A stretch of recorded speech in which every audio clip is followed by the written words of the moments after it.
on your Tuesday's Loose Women live. It's Ruth Langsford, Brenda Edwards, Linda Robson and Janet Street Porter.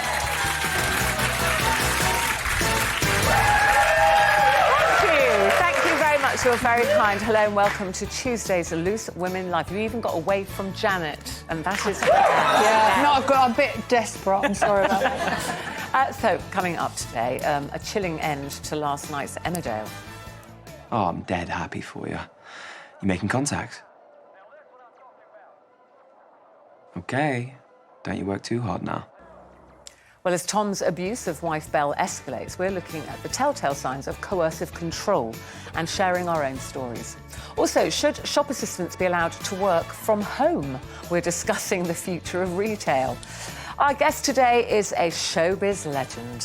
Hey, look me over, lend me an ear. I'm on your tellies, jump that I am here. So don't switch me off yet, give me a chance. I'll sing your song, I'll tell a gag, and I might even dance. Jimmy Tarbuck will be looking back on 60 years. Yes, 60 years at the top in showbiz and telling us about the one person who made him starstruck. Hi, Jimmy, looking forward to seeing you in a bit. We're starting today, though, talking about Kate Garraway's latest documentary about caring for her late husband, Derek, which airs tonight on ITV1. How do you feel about having a 56-year-old wife? Good. Do you? You off, sir?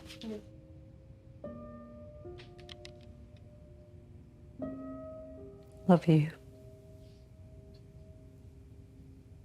That's the moment to say it back, by the way. Love you too.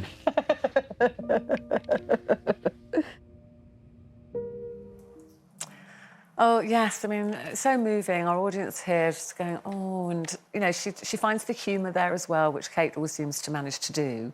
Very, very difficult situation. And I was reading today, she'd written an article, you know, talking about the documentary, and she said, you know, I obviously know that Derek loved me, we were in love, we were married, but obviously during his illness he couldn't really communicate. And she said, you know, the way people show love often is, you know, buy a bunch of flowers, cook you dinner, bring you a cup of tea in bed. And she said, obviously he can't do that, couldn't do that. And she said she then felt unloved. And she said, I know I shouldn't because I know he loves me. But And then we were talking, that got us talking this morning about caring for loved ones. And, you know, for me, I've obviously got my mum, who has Alzheimer's, and my dad also, who's no longer with us. But for me, it's not... When people say duty, I go, it's not even that for me. No. It's just, look, I love my mum, and I know she's always loved me, and I do what I can. I don't look after her full-time, have help, but it's just what I do, because I love her. And at the moment, she knows who I am, but you think one day she might not. But I would still do it, because I take what Kate's saying, because you don't always get it back. And then maybe they start not remembering who you are, which was what happened with my dad, which is a killer. But you still do it, because you think, well, they loved me, they looked after me. So I kind of get what she's saying. And if you love something... You know, I've had Eamon the last 2 years, you know... back operation, falling down the stairs, crutches, wheelchairs, you know, needing a lot of help. But that's what you do, you know, it's sickness and in health. You love somebody, you're in a partnership with them, you like to think they would do the same back. It's not always the case, though, Janice, is it, in relationships? Because I'm saying I have a very happy relationship with my parents, and therefore I'm willing to give that I see that. But I think everybody has a different way of showing love. And it was only after my mother died I realised, well, she probably did love me, but she expressed it in such a difficult, challenging way.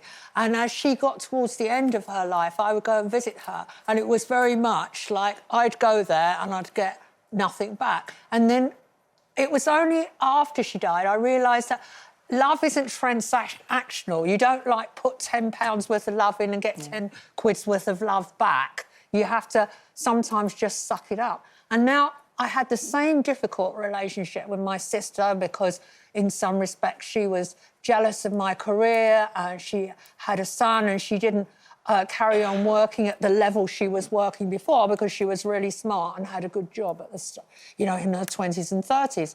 And then when my sister got sick, without hesitation, I was there for her. I paid for her operation for laser scanning on her brain cancer.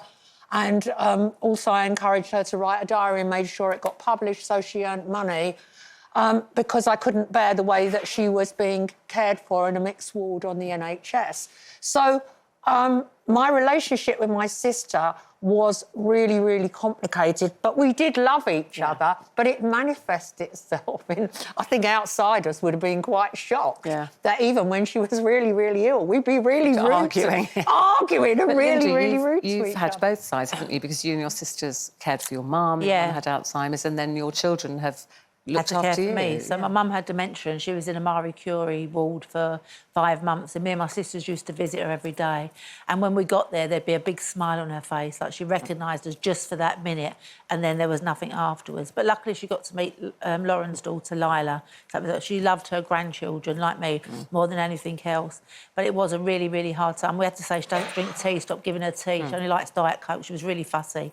And we actually found her in bed with someone one day. She got in the bed with a woman in the opposite. But, yeah, and then I had really bad mental health problems a few years ago, and then my kids were my carers for that time, and they did a really, really good job looking after me. And how did you feel about that? Because sometimes it's very difficult for the person who's being cared for, if they're aware they're being cared for. They sometimes feel humiliated, embarrassed, think, oh, this is just, my kids shouldn't be looking after me, or my wife shouldn't be looking after me. No, I did find it difficult because I'd always been the one looking after them, and all of a sudden the roles were reversed and they were having to look after me. One of them was having to stay in with me all the time to make sure I was OK. So I had really, really bad mental health problems, and they were worried, really, really worried. I was actually not allowed to see my grandchildren for a little while as well until I got better. But that was 4 years ago now. And did you talk about it? We speak about it now, and they all the time they go to me, Mum, I'm so proud of you, never thought we'd get you back or anything like that. So, so they sent me cards. And Brenda, saying when you had breast cancer, obviously you needed help for your children. Yeah, I mean, the surgery, I was told to recuperate for 8 weeks after the mastectomy and reconstruction. But for me, because I'm such a busy person, that was kind of, no, I'm not going to be resting, I've got things to do. But as Janet said, without hesitation, both of the kids, they immediately just says, what do you need, what do you need, what do you need? And, I did feel very guilty with Tanisha. She was 25 at the time, and, she's, like, the first time she's washing me and taking me to the bath, taking me to the toilet. Even, it just made me appreciate it more. Because, when you can't move, you're just left kind of... You've got to get over that being embarrassed, get over that feeling that you're kind of ashamed. I thought that I was a burden, Well, this is, and listen, there will be so many people who are watching us today who are carers. We absolutely applaud you. Kate is doing a wonderful job, actually, in highlighting the difficulties that carers face every single day, all through the night, a lot of the time. You can see the documentary. It's called Kate Garraway, Derek's Story, 9 o'clock tonight. It's on ITV1 and ITVX. So, well done, Kate. So, Easter time. It's nearly Easter weekend. Janet posted a picture of an egg on her social media yesterday. And I was like, what on earth? Picasso! What is that? But listen, you can tell us why you've done that in a moment, but retailers say that this year's Easter celebrations are going to be worth about £892 million. That's up in the last 8 years. So, we all seem to be going Easter crazy, Janet. Well, yours wasn't quite Easter crazy. What was that?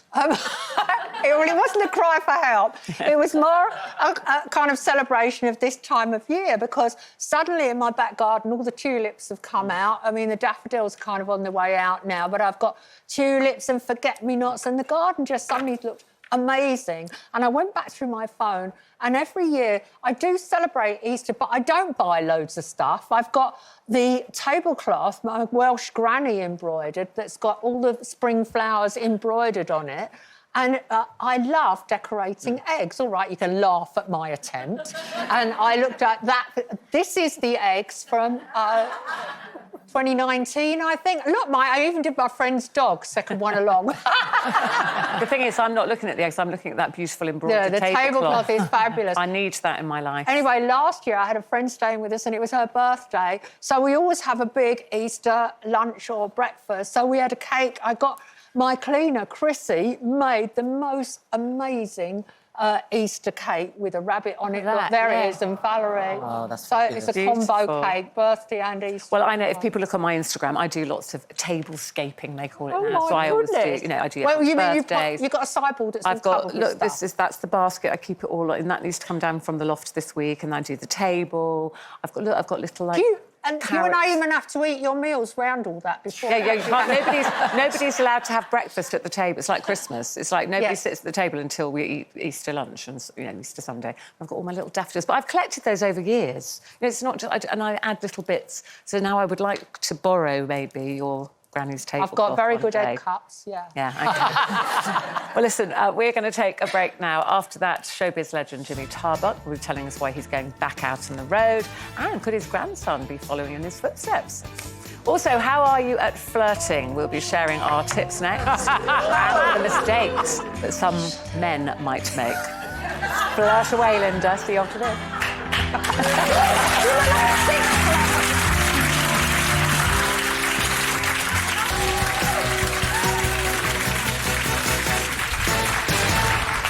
Thank you very much. Hello, welcome back to Loose Women. Now, still to come this afternoon as Emmerdale's Tom steps up his control over new wife Belle. We'll be sharing our own experiences and the warning signs you should look out for. Our guest today is Jimmy Tarbuck. He'll be revealing all of his special bond with his daughter, Lisa. Now then, we have just been given some very nice scones with jam and cream. Now, this is done the traditional way, in my opinion, which is the Cornish way, Kate. Jam first, then the clotted cream on top of that. The reason we've got these is Josie is live in Cornwall with the competition. Josie, what do you think? Do you approve? So we've got the scone, the jam, and then the cream the Cornish way. Thank you, Ruth, thank you. It has got to be the sweet, sweet jam first. I don't understand it. Why would you ever put the cream first? But no, that's right. I am, in fact, in gorgeous Cornwall. The sun is shining. We are having, it's like being on holiday here today, and we have got a super-sized competition to give away. We've got a £160,000 holiday home up for grabs. It's got 2 bedrooms, 2 bathrooms. It is absolutely luxurious inside and is courtesy of Love It Parks. We're also giving away £100,000 in tax-free cash. It could all be yours, but you need to act fast on this, guys, because lines are closing this Friday. Now, I'm talking to 2 holiday homeowners. David, Anne, nice to meet you. Now, you've got a holiday home in Cornwall, courtesy of Love It Parks. We certainly have. What's the best thing about having a holiday home? Well, obviously the position where we are in Cornwall, you can't find anywhere better, I don't think. But also, it's a great. Well, you've seen it. Well, it's beautiful gorgeous. inside. Absolutely gorgeous. Thank you, David. That is lovely. Thank you. Now, if you fancy getting your hands on the holiday home and the cash, here's all the details. For another chance to win the lodge and the cash, text prize to 82248. Text costs £2 plus 1 standard network rate message. Go to the website, entries cost £2. Call 09068 782248. Calls cost £2 plus your network access charge. Or post your name and phone number to CD11 PO Box 7558 Derby DE10NQ. Entrance must be 18 or over, and lines close on Friday the 29th of March at 4 p.m. Good luck. Oh, my God. Thank you very much, Josie. Good luck with that. Now then, how about a nice little flirt? Yes. Not very good at it, actually. Now, I was asking because former politician Nadine Dorries has revealed today that more men are flirting with her than ever before. Now she's aged 66. And actually, then we were asking, do you actually notice if someone is flirting with you? She's a lucky cow, isn't she? I can't remember. I can't remember. I wouldn't even know if someone flirted with me. When I was younger, I could tell if someone was flirting with me, and I'd have a little flirt back or whatever. But now it's like normally they get up and let me sit down. What do you think constitutes flirting, Linda? Well, it's the way you look and the way... You did a little flick of hair. Lick your lips. You look like a sex plunger. A little tousled hair. And I better stop there. What about you, Brenda? Do you I'm flirt? like Linda, I haven't got a clue. I haven't got a clue about flirting. When I was I've seen you flirt. With who? A couple of do's that we've been to. There's been a very good-looking bloke there, and I've seen you have a little lick your lips and... Oh, my God, Lindsay, you're getting me hot. Lick me lips. I don't know when that was... No, I don't know what you're talking about. But when I was at college, I thought that somebody, like, was flirting with me and fancied me. And, you know, I thought they were giving me the look, but apparently... And me being... I'm a very sort of clingy person. If you tell me you like me or whatever, I've said that before, I like, latch onto you. Like a little limpet. I'm like a limpet, yes. And I come on and I don't come off. And what I... I'm not a limpet, barnacle. Well, I'm something that sucks onto you. Anyway, but...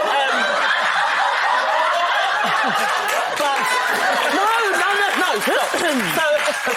Sorry, but what happened is I thought this person fancied me and was flirting with me, and so I latched onto them, and then it turned out that they really didn't like me at all. Not like me at all, but they weren't. Like you they weren't being flirty, yeah. and they, instead of coming to speak to me because they didn't want to hurt my feelings, they went to my best friend and told her, and she had to come and tell me, and I felt so embarrassed. I just don't bother with flirting. So you stop flirting. You need to get Let me know. on. Right, tell it I fancy you. Give me that, and I'm there. Okay. All right. Janet, what are your flirting tips? God, Janet's flirting tips. Well, based on my own experience... And there's been a lot of that. Yeah, I generally would say, why not come back to my place? I mean, Straight out there. straight out there. Put it straight out there to if the they're not point. interested. Okay. And what about, do you know if someone's flirting with you? Well, if they're back at my place. That'd be my Let the security. She's got a swing door at her house. Yeah. But Linda's saying she doesn't know if someone's flirting with her. Do you Well, know? I knew once. There's an actor, I'm not saying his name on this show because he's put it Initials. in K.A. K.A. Oh, no. She's going to be thinking all Yeah, afternoon. OK, he said in his memoirs that he Kevin. had... No, it's not a Kevin. Things happened at my house, and all I remember is this man taking off all his clothes and running round the room. And when I looked what was on offer, I've gone back on him. Oh, my God. I can't. I've seen a bigger button mushroom in the reduced case. Well, honestly, but flirting, I'm being serious now. Flirting, I have no idea. I think it's best just to... Ruth can't speak. Come on, Ruth. What about flirting with This you? has taken a whole new turn. Just this morning, this was just a little innocent chat about flirting. Do you like flirting? This whole just taken a whole new turn that I can't cope with. I think if you can flirt, it's a skill that I've never learned, unfortunately. It's We like reckon it's a changing skill. a car. If you've got any with flirting giggles. tips for any of us, we're not very good at it. Let us know. Know what I mean? That was terrible. That's all I can do. Just do that. All right. OK. Would you lick your lips? I never lick my lips at anyone. I've only done that because I've just had a scone and clotted cream. That's the only reason. Right, we are going to take a break before I get thrown off air. Still to come, should a shop assistant be allowed to work from home? We'll be discussing the future of retail. And he's partied with the great and good for more than 60 years. If he doesn't know you, then you are not worth knowing. Jimmy Tarback is live with us next. There he is. We'll have a little flirt with Jimmy right after this.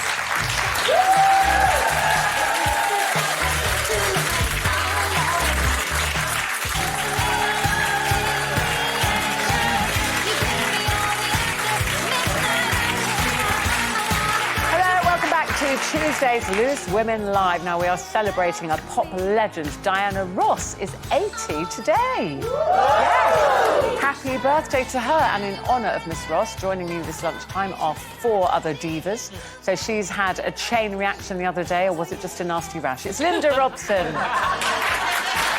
There ain't no mountain high enough for her. It's the very active Janet Street Porter. And look up, your son, she's coming out and she wants the world to know it. It's Brenda Edwards. And full of endless love for you all, it is me, Ruth Oxford. Thank you very much. So, still to come this afternoon, shops are being manned by assistants zooming in from home. So we're going to be discussing the future of retail a little bit later on, what we think about all that. Then at 1:15, Emmerdale fans watch Belle fall deeper under husband Tom's control. We'll have the red flags to watch out for, and we'll be sharing our own experiences of controlling relationships. First to our guest. It's been over 60 years since Jimmy Tarbuck made his debut on the London Palladium stage, and he has been making us laugh ever since.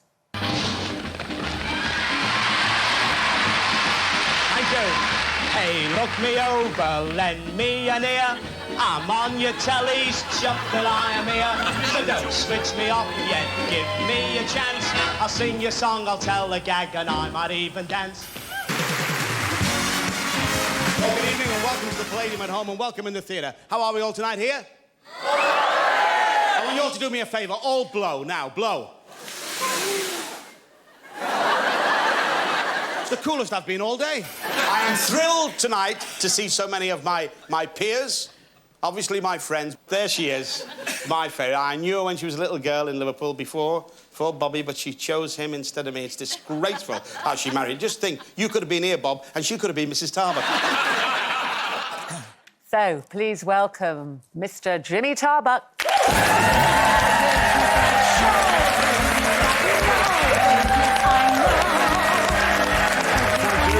How are you, Janet? Hello. Ladies. Welcome. Thank you very much. Welcome. Aren't we lucky, very lucky to be here? I am. And I've got just one message to our King and to the Princess of Wales. Get better soon, because we love you. Yes. Well, listen, lots of people love you and have done for many years. It's extraordinary seeing the clips there from you at, what, 22 years old at the London Palladium, your first? 12. Yes, I was. Yeah. I was a little boy, and Val Parnell picked me out. I was on Bernard Manning's club in Manchester the night before, got in the car, drove down, slept in the car, classy, you know, and went on. And just before I went on, and Bruce brought me on great, I thought, what are you doing here? Because everyone had been on there. Sinatra, Bing Crosby, Bob Hope, Tom Jones, whoever it is. And I went on and, thank God, I had a real good night. Well, you got a standing ovation. Well. You mentioned... I've come on tonight, I've got a seated one. That would be great. Yeah. Yes, I did, and they were very kind, and 4 years later, they made me the host of it. And they were marvellous days for me. Well, listen, you've had some incredible days, and because of that, you've got a new tour, An Evening with Jimmy Tarbuck, starting on the 6th of April, going to different parts of the country. Tell us about the show. What will people expect to see? Well, a pal of mine, Alan Field, said, do you want to go on the road? I said, I'll do 5, but only at theatres that I picked. Theatres I loved, you know, and I picked these 5. They've sold out anyway. I don't like saying Go on, things like say it! I can't believe you're being modest. Are you going to be singing as well on the tour? Am I going to be singing? Yeah. Yeah, do you want to sing a song? There's the singer. Yeah. My I heard you in the God. corridor earlier. You were practising with Brenda. It was her singing, Let Me Out. Yes. Yeah, I love giving a song. I went to see Jonesy the other night. He's 84. Jonesy means Tom Jones. Tom Jones, and he sang like a 24-year-old boy. He was sensational, and he's older than me. But didn't you... He isn't really, but I just annoy him. Didn't Tom Jones introduce you to Elvis? Yes, he did. How did that come about? Well, he took me to Las Vegas, and this is name-dropping, but... Go on, that's he number said, one. keep Wednesday night free. He said, there's a late-night show on. Oh, I said, what's that? He said, artists get up and perform for the other artists. I said, great. Pauline was with me. I said, right, come on, we're going. Where are we going? I don't know. Jonesy's taking us out. So off we go down this corridor. Best table in the room. They're all looking at Tom. And I was sat there. And all of a sudden, I heard this bass just go bum, bum, bum, bum, bum, bum, bum, bum, bum, bum, nothing else. And this voice went, you don't like a crazy music. You don't like... I said to Pauline, that's Elvis Presley. And he came on, and I couldn't believe it. It was when he was in his 70s. Yeah. In the 70s, sorry, not in the 70s. And he was there, and he just sang, and he did songs that he didn't do in his act. He put some in for Stop Boredom, and he was wonderful. And in the dressing room, Jonesy said, give him a glass. And he didn't drink. He the lemonade, and I said... And I couldn't bring myself to go, Elvis. And Tom said, give him the drink. You're like a big soft schoolgirl. Well, I first bought the Heartbreak Hotel when I was still at school. Yeah. And there he was. So he was slim, good-looking. The silly suit that he zipped up, didn't like him in that. And he just said, I calmed him. How you getting on? I said, yeah, I'm fine. Where are you from? I said, Liverpool. England? Yeah. I said, when you coming over? He said, do you think I'd go there? I said, you'd fill Wembley Stadium. Yeah. He said, what's that? I said, you say soccer. It's a soccer ground. It gets 100,000. He said, 100,000 wouldn't come and see me. I said, you're right. There'd be 500,000. Yeah. I said, they love you. Please come over. And I met him again because of Tom the next night, and we just had a laugh and a good sense of humour. And I just thought, well, that's an ambition totally fulfilled. I've met Elvis There's so Presley. many stories. That's all it was. It was lovely. There's so many stories I've been reading. Didn't you? Because you mentioned your lovely wife, Pauline, 64 years married this year, I believe. Yes. Yeah. This year. Didn't you and Pauline end up having dinner with Frank Sinatra? Yes, we did. Unexpectedly. Well, that was because of... Do you remember George Raft? Yeah. He played the gangster in all the films. Machine Guns. Well, he did the Palladium with us, a walk-on, a cameo role, and brought the house down because he could dance. And he'd give a little dance with the girls. He's over in Miami, and Sinatra says to him, where have you been? He said, I've been... This is great for me. He said, I've been over in London. He said, this kid who runs the Palladium, he said, took me on. He said, in fact, he's in the hotel. And it seems Sinatra said, bring him in. So I'm at the swimming pool, and they said, the big guy came up. He said, your name, Tarbuck, London Palladium. They all said London. I said, yeah, that's me. He said, the man wants to see you. And typical Scar said, all right. And what man's that?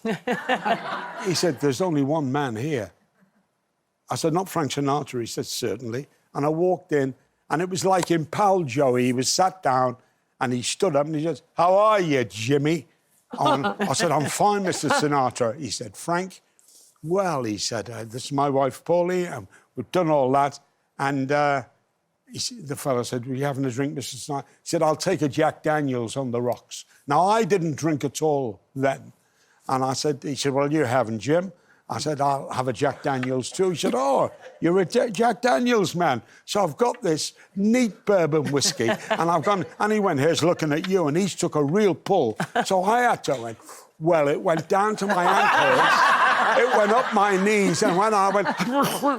and he said the immortal words, oh, you're a Jack Daniels man, are you, Jim? And he knew what I'd done, and... Brilliant. It was wonderful, I mean, and he was very nice, very nice. Jimmy, I wish we had all afternoon to talk to you because we could fill that and more with all your stories. But if you want to see more of those stories, New Tour, An Evening with Jimmy Tarbuck, begins on the 6th of April. I think it's probably mostly sold out now, but anyway, you might be lucky. It's been lovely to see you. Thank you so much. Jimmy Tarbuck. Hey, thank you, girl. It's a thrill to be up here with these four ladies, and this lady on the end gave me a song in the corridor, and it was superb. We could hear it. And I've known Janet years. Years, yeah. We had a flirt years ago, wasn't it?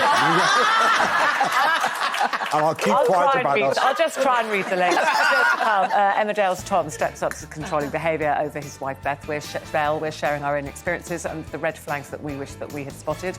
And would you be happy to be served by a shop assistant who's working from home? We'll be weighing up the pros and cons of the way forward in retail. See you after this. Thank you.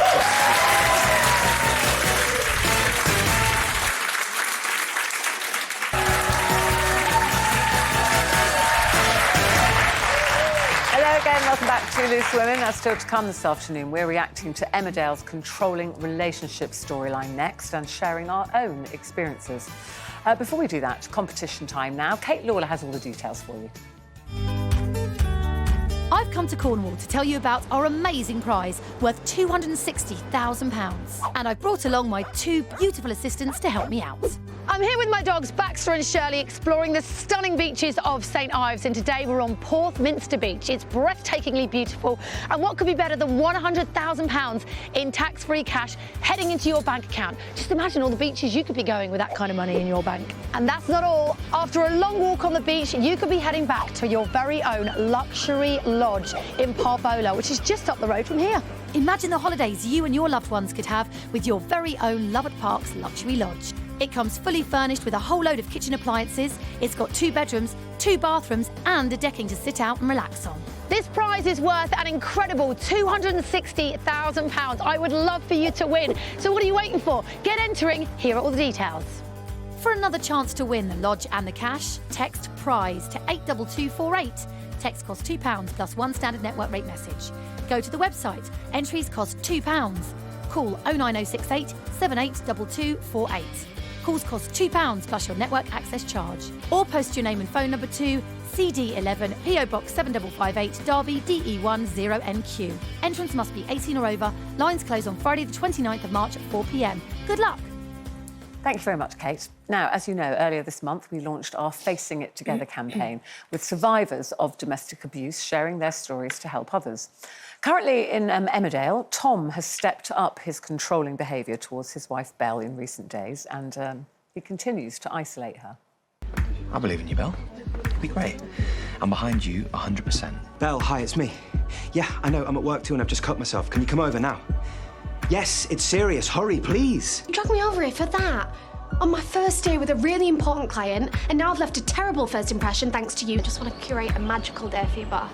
Well, I'm very demanding, so, I guess goodbye to your life. That's not a problem. I don't have one anyway. I'm sorry, Tom. I'm sorry I'm not good enough for you. What do you want me to do? Try harder. That was an accident. I lashed out, I apologised, and now you're changing the narrative to suit your victim mentality. I try so hard, putting you first every time.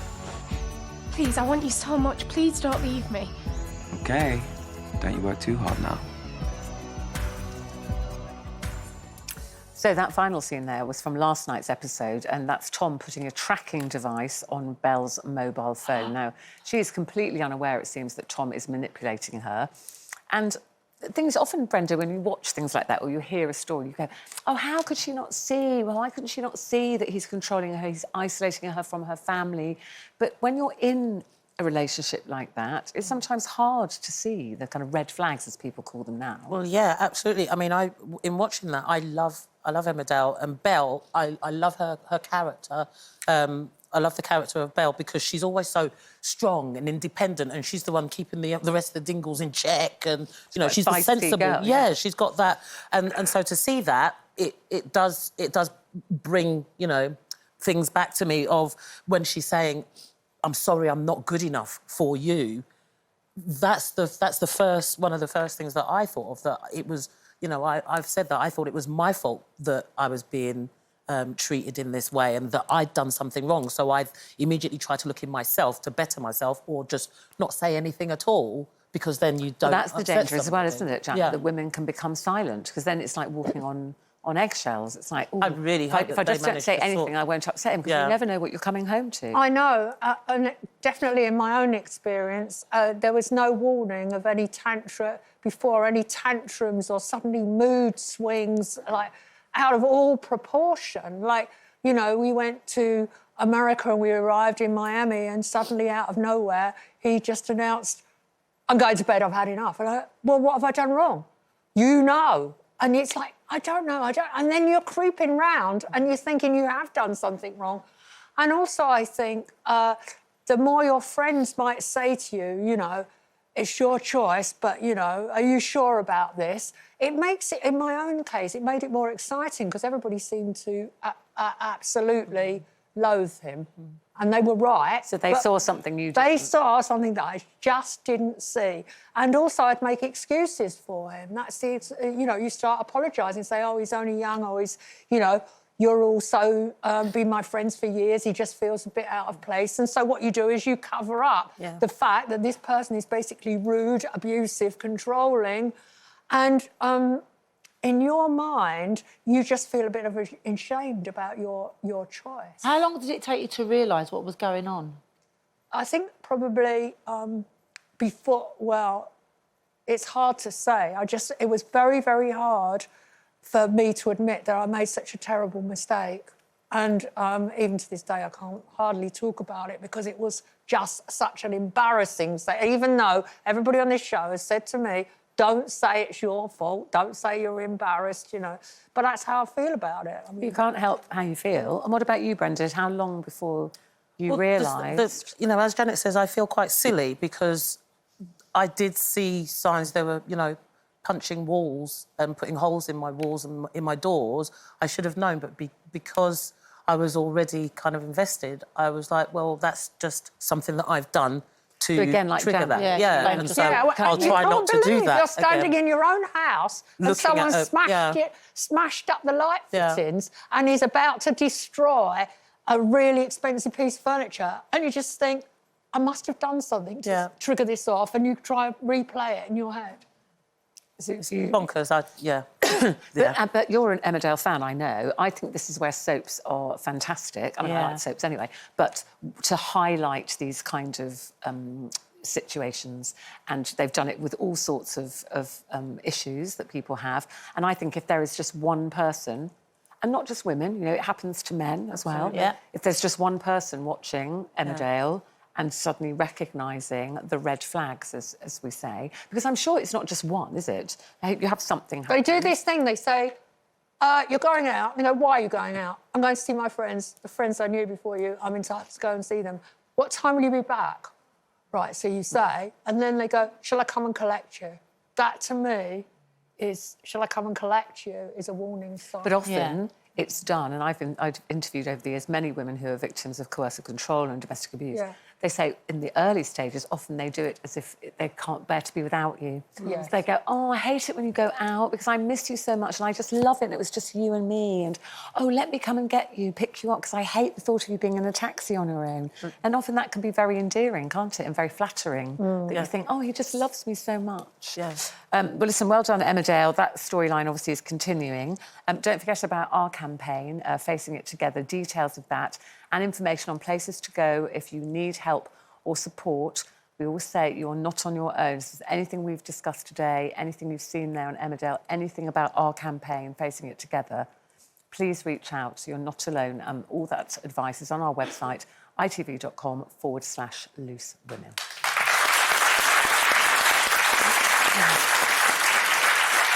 OK, let's talk about shopping. How would you feel about being served by a shop assistant who actually isn't there?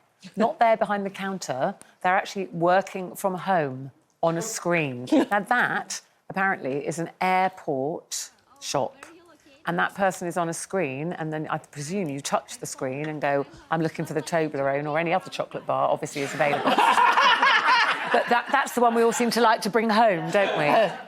And then that person on the screen, happens to be a woman there, will, I presume, tell you where to go in the shop. And I go, no, get here, I need you in the shop. I don't want to press a screen and talk to you. I want some interaction, and I like to have people on the tills and stuff when you go into the shops. So I'm not for that whole personless cash till. But I do like that in an airport style, because for me, obviously, I don't like flying, so I'm a little bit anxious anyway. So I'm going into an airport, and if I want to find something quickly, rather than being distracted and miss my flight, which I have been known to do in the past from getting distracted, that's really quite nice that thing can find wherever it is, on whatever it is that I Oh, want. no, I can see it all going wrong if you've got to touch a screen. Yeah. It's like collecting your ticket at the station and you're really, really late and it says, just put in your booking reference in your credit card.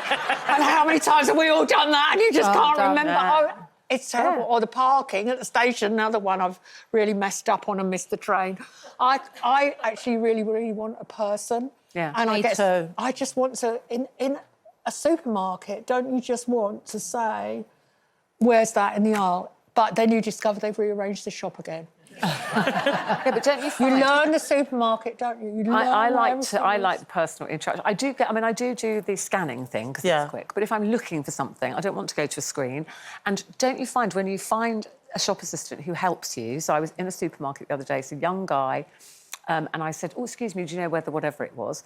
And he went, oh, I think they're aisle 14. I was like, oh, great, I'll find it. And he went, no, I'll show you. And he led the way and he took me to aisle 14 and he went, diddler, is this the one you want? And I said, oh, it's the one with the green top. And did that. And then instead of just going, thanks, I found myself profusely thanking him. Because you don't see it, do you? I was going, thank you so much. Honestly, you've been amazing. That's so kind of you to help me. Thank you. You've been so helpful. And then I walked away, I was like, that is his job. Yeah. But I love shopping, but it takes all the pleasure out of shopping if you've got to talk to a screen, doesn't it? And I wouldn't be able to work the screen anyway. No, you wouldn't. Yeah. I remember I did my day in a superstore as the manager, trainee manager, and they sent me Linda as a customer. I was all right. Complete. You were the nightmare on the till. You know, my dream is still unfulfilled. Spend a whole day on the I'll tell you what, girl, you stick to the day job. Stick to the day job on Loose Women. OK, sadly, that is it for today. Tomorrow, though, tomorrow... She's... Joel. She's my wife. Ooh, yes, after his big secret was exposed, Corrie couple, Dee Dee and Joel will be here. Have a lovely afternoon. See you tomorrow. Bye-bye.